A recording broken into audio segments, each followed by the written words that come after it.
Now, sadly, when it comes to justices looking at the law rather than precedent, Justice Alito failed in this case.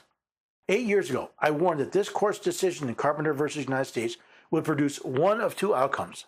Either the court would need to clarify Carpenter's limits in a future decision, or Carpenter would usher in revolutionary developments in our doctrine by giving criminal suspects a protected Fourth Amendment interest in any sensitive personal information about them that is collected and owned by third parties.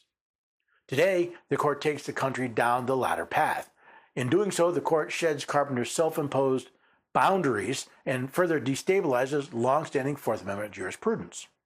Justice Alito reminds the court that he warned them of the consequences of the Carpenter decision, then chastises them for not following it.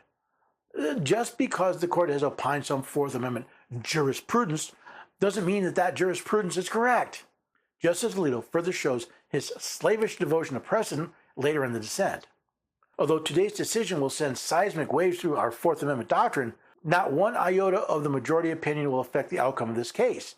The court knows this and does not claim otherwise.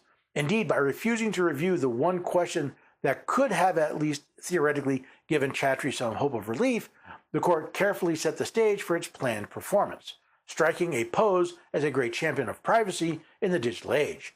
I cannot support this irresponsible escapade. I guess Justice Alito forgot the question before the court in this case. You see, SCOTUS was not asked to provide Mr. Chattree relief. The questions presented are whether the execution of the Geofence warrant violated the Fourth Amendment, and whether the exclusionary rule should apply to the evidence derived from the Geofence warrant. Whether disqualifying the evidence collected by the Geofence warrant changes the outcome of the case is not the point. Deciding the controversies around Geofence warrants is. And in that aspect, Justice Alito failed.